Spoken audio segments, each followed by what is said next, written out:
Greetings, Venus Bulldogs.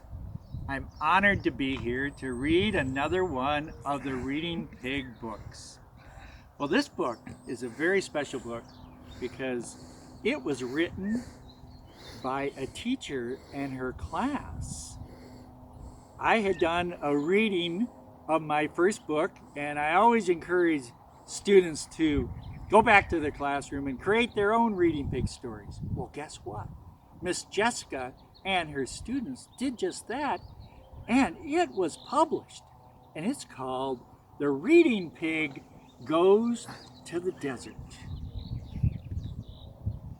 Say hi, Reading Pig.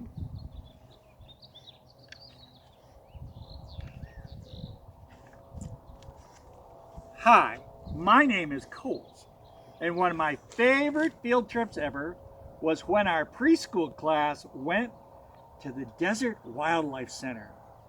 We saw all kinds of amazing animals and plants on our desert trip. It was awesome. Our teacher, Miss Jessica, invited our school superintendent, Dr. C, to join us. Dr. C is funny and always brings his pal, the Reading Pig. We got ready for our field trip. The desert is hot and dry, and we had to wear hats and carry plenty of water.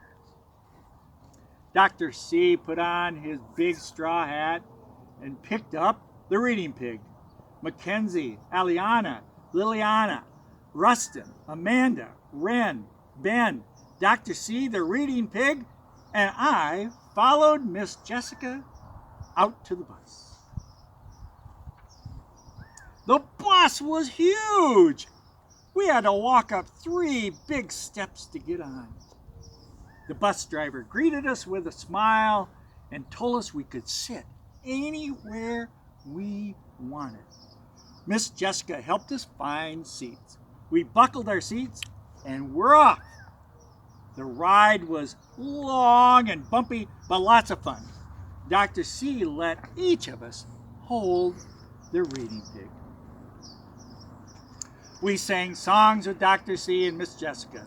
By the time we were done singing The Wheels on the Bus, we could see the entrance to the Desert Wildlife Center. We couldn't wait to get off the bus and start exploring. Miss Jessica led us off the bus. We gathered around while Dr. C and Miss Jessica told us some rules to follow at the Desert Wildlife Center. 1. Always stay on the trail and stay with the group at all times. 2. Don't touch or brush against the cactus. They have sharp spines. 3. Always listen to Dr. C and Miss Jessica. And 4. Don't touch or feed any of the animals. We listened carefully and started out on the trail.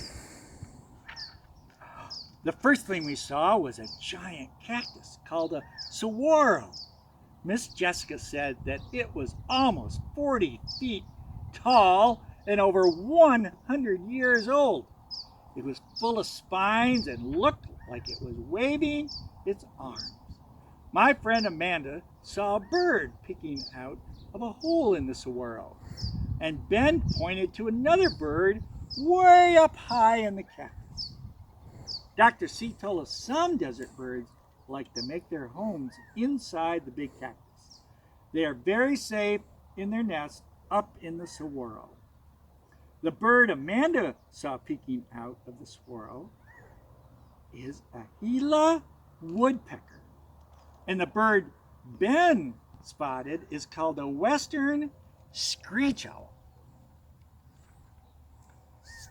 Right next to the big saguaro was a prickly pear cactus. It had very big and very sharp spines. The little bird was busy munching on its bright red fruit. That's a cactus wren, said Dr. C. He loves the prickly pear fruit. People like to eat prickly pear fruit too. You can make really tasty jelly and juice with the red fruit. Just ahead of us on the trail was a family of birds with little feathers sticking straight up on top of their heads. We learned they are called Gambel's quail. The mama, papa, and babies were cooling off at a small pool of water. There were lots of baby quail. How many can you find?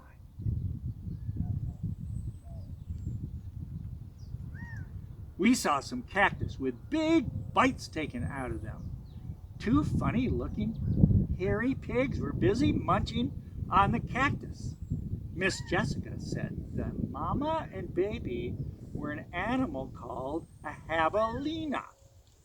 They aren't really pigs, but an animal called a peccary or javelina.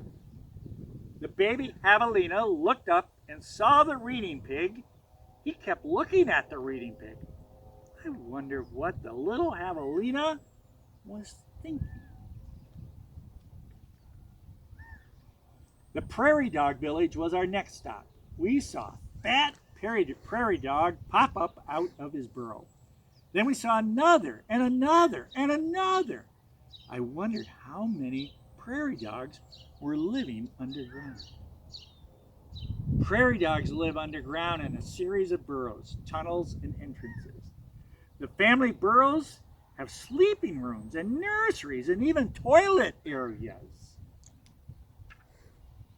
We said goodbye to the prairie dogs and got back on the trail. Just then, a funny-looking bird raced past us. It was a roadrunner.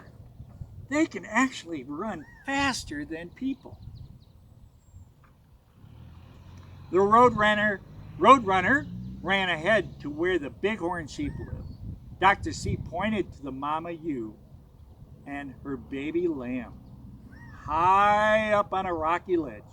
The papa ram watched as the lamb climbed on the rocky ledges. I wonder how the little lamb could climb so well. Miss Jessica told us that bighorn sheep are like mountain climbers and are very sure-footed. The papa bighorn sheep has huge horns. I guess that's how he got his name. Next, we went to see the mountain lion. We walked over and sat down next to the window in his habitat. Miss Jessica told us that mountain lion would stay on his side of the glass window, and we were very safe. He was really big and had giant paws. He was the biggest cat I'd ever seen. Mountain lions are also known as cougars, pumas, or panthers. We were all a bit tired and hungry. We found a shady spot and sat down for lunch. While we were eating, Dr. C and the reading pig brought out a card game.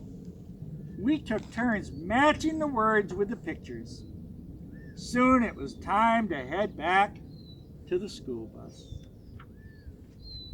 We started back on the trail. Dr. C was at the head of the line, but he wasn't holding the reading pig. Miss Jessica wasn't holding him either. It took us a while to get back to the bus, and we still hadn't seen the reading pig. Where was the reading pig? We asked Dr. C. He smiled and said, "Follow me." We followed him around to the back of the bus. He told us to say oink 3 times as loudly as we could. Oink, oink, oink. Dr. C lifted up his hat. There was the reading pig. I am so happy Dr. C and the reading pig came with us to the Desert Wildlife Center. We had fun and learned so much about the amazing desert animals and plants. I can't wait to go back. The end. And from the Reading Pig and Dr. C, Bulldogs, keep reading and keep writing.